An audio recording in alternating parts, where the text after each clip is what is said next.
Howdy, this is episode 3 of Heat Check, a 2023 NBA draft series. Firstly, if you watched the first two, Brandon Miller, Kyle Filipowski, I so appreciate it. A lot of hard work, a lot of man hours has gone into making these. So anyone who's watched, I'm very, very thankful. And without further ado, let's get into episode 3. Here's how Heat Check works. I will identify one NBA draft prospect and grade what I believe to be their 5 most generally important skills regarding the NBA. Scoring, defense, passing and playmaking, athleticism, and overall feel for the game. Since no two prospects are alike, I'll grade a few additional areas specific to that player deemed the swing skills. Each skill will be graded on the Heat Check chart, with ranges from cold all the way to scorching. When that's all said and done, I'll divvy out one final overall score that will have absolutely no bearing or real-world effect on said player whatsoever. Next up in the Heat Check series is Villanova wing Cam Whitmore. One of the fastest risers in the 2023 NBA draft class, Whitmore burst onto the scene with an impressive 2022 FIBA U18 performance. He's listed at 6'7", 232 pounds, a measurement I think, at least height-wise, is pretty generous. He's really solidly built and leverages it well, averaging 12.5 points, 5.2 rebounds, and 0.7 assists per game for Villanova. His splits are pretty solid and continually improving. He'll be 18, just a few weeks shy of 19 on draft night. One thing to note, Whitmore suffered a preseason thumb injury that required surgery and caused him to miss a good chunk of the early season, something that not only likely affected his entire game, but really had an effect on his primary swing skill, which we'll get to later. Let's start out with athleticism, and we have our first scorching grade of the season. Whitmore's athleticism is one of the few key qualities that's going to get him looks in the upper ranks of the 2023 draft. He's explosive and really stands out at the college level. I couldn't imagine going up against this dude in high school. With his frame, he's immensely powerful and has the vertical pop to show for it. He's about as NBA ready as they come physically. He'll be an above-the-rim player, something I think will really help him out in the NBA, especially early on. He's more power than grace, but still, one of the more gifted athletic guys in the entire class regardless. Let's talk about Whitmore's scoring. Averaging 12.5 points and the third leading scorer for a pretty meh Villanova Wildcats squad, Whitmore's offensive prowess is another one of the key things to examine. There's essentially two versions of Cam Whitmore, the scorer. The off-ball version and the on-ball version. It's like choosing between a mainline Pokemon game. Starting with off-ball, like I said, he's really physically imposing and athletically superior to his current peers, and that's going to create opportunities by itself. He puts immense pressure on the rim and is a good finisher there, 57% on the year. One thing I think is really going to translate is a smart and timely cutting. He stays really active and makes high IQ, off-ball plays pretty often. I think that's something that, regardless of how he develops in the future, is going to get him minutes and, more importantly, points in the NBA. He's a good transition threat and looks to score there. On-ball is a completely different story and one of the major things I think we need to be careful about regarding Whitmore's scoring. We'll dive more into his outside shooting and on-ball creation later, but for now, let's just say he's far from a finished product. I don't typically love smaller players who rely on their physicality at the college level. Bully ball hasn't been shown to translate to the NBA in several players' cases. Whitmore's got skills in his bag that don't give me too much pause regarding his offense, but there certainly are some concerns in that area. If we zoom out, though, and take a look at the full product, he's got a scorer's mentality and absolutely can. I'd like to see a little more consistency. He's got several 20-point games sandwiched between some disappearances, but overall, there's lots to like. Defensively, I'm feeling warm on Whitmore. Again, I don't think he's 6'7", but his wingspan does look solid, and he uses his explosiveness really well and has great anticipation for passing lanes. He can nab steals and turn that into offense with some consistency. I think he has above average basketball IQ, or at least good awareness, which helps him tremendously on defense. At 220 plus pounds, he's far less movable at times, similar to a Desmond Bane type, which can be to his benefit or detriment at times. He's not speedy laterally, so he's best used guarding broader, slower wings rather than quicker, faster guards, which, at the NBA level, could cause issues here and there. I think he's quite a bit more useful on-ball defensively because he has to stay engaged at that point, but when his motor's going, he's looked really good at times. In my film dive, I noticed that he was prone to getting lulled to sleep or not necessarily getting back all the time. Overall, I just don't see him as some high-impact defender. He won't need to be hidden or anything like that, but he'll have to stay pretty engaged at times to really provide value in the NBA. I think he's just a good solid wash defensively, and I think he can stay that way in the big leagues too. I'm not going to make it a swing skill, so I'll include it here. Whitmore is a great rebounder for his size and position, especially defensively, and it moved my grade here from cool to warm. Let's talk passing and playmaking. Whitmore's passing is a tough eval because, to this point, the numbers just aren't there.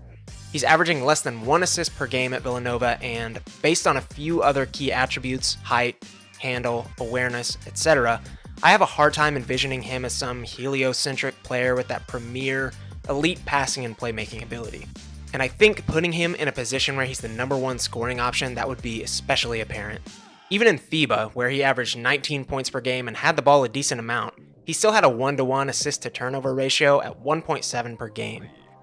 That said, he's a willing passer, and Villanova's system and usage of Whitmore doesn't do his passing justice.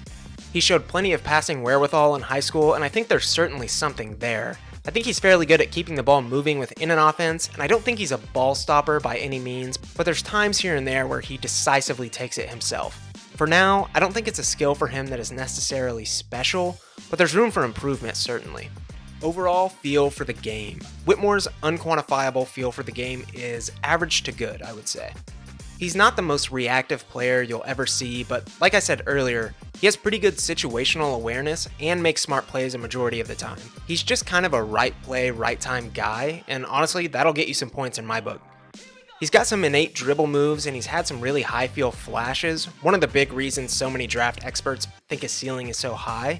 I fully believe he knows what to do and when offensively, he just doesn't have that burst, speed, or lateral quickness to do it, and that's what we'll get into with the swing skills.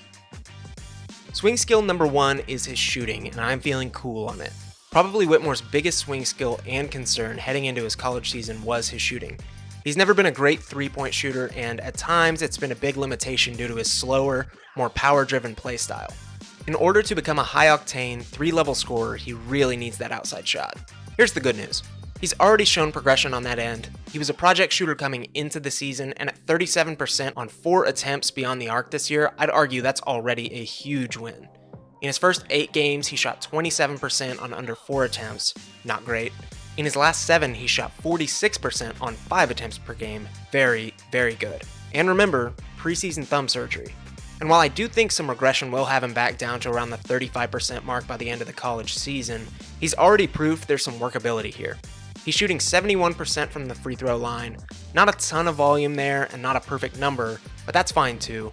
Mechanically, I think there are some bugs that need fixing for sure, but as long as he can speed it up and keep shooting with confidence, there's no huge worries on my end. All this to say, I'm feeling fairly bullish on Whitmore's shooting. I don't think he's ever going to be some lights out perimeter shooter, but I believe he can get to a respectable enough number to keep himself on court. The cool grade here is more relative to the rest of the 2023 draft class, which can absolutely fill it up from the outside. Ball handling and creation. At this point, you might be saying, Derek, everything you've said so far about Cam Whitmore has been great. He's athletic, he can fill it up, and he's improving in all the key areas across the board. Well, let me dash your Cam Whitmore top 5 hopes real quick. When it comes to ball handling and creation, I give Whitmore a cool, and I was even leaning closer to my first freezing grade. With the ball in hands right now, he's really pretty poor at generating space for himself. He's of course shown flashes, but to me, it just does not pop. He's got a decent first step and nice stop and start ability, but he rarely gets by defenders, and in my eyes, that's going to be a major issue in the NBA. He's just not cerebral enough and doesn't have good enough shooting touch to get away with it like those before him. Most simply, he just does not have the lateral quickness or acceleration I like in an elite draft prospect who can't shoot the ball.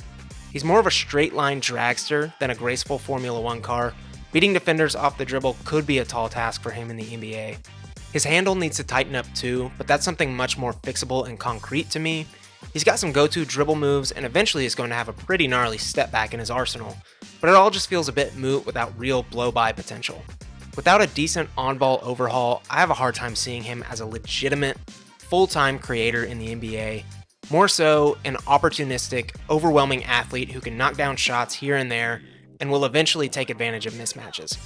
I think his best chance at generating open looks for himself will be via his footwork, but all in all the things I just mentioned make up a great basketball player. The grade. I've given Whitmore a grade of 8.1. Personally, I just don't see the star upside with Whitmore that everyone else does. I think projections of him going at number 3 or even number 5 are just a little out there. I just think he'll have real limitations creating shots for himself. I don't see a world where he can generate paint touches for himself at will, or the handle gets drastically better, or the outside shot is so good it takes the pressure off of those things. It just feels like a bit too much to put together. But I still project him to be a high-end NBA starter for several reasons I mentioned in this video. He's athletically and physically gifted, smart and aware off ball. I buy the outside shot just enough, and he's shown enough flashes of star power at every level, and his skills are workable enough that he definitely intrigues me. So if, in the least, you're drafting a solid starter that has the potential to blossom into a star, that's a great NBA draft pick. I do think there's some more surefire bets up top though, so I project him to go anywhere from 6 to 12-ish. Whitmore is a player that I admittedly was a little lower on prior to making this video and diving into his film, but he actually kind of won me over with some of his tape. So let me know what you think of Whitmore. Let me know who you want to see on the next Heat Check, and we'll see you next time.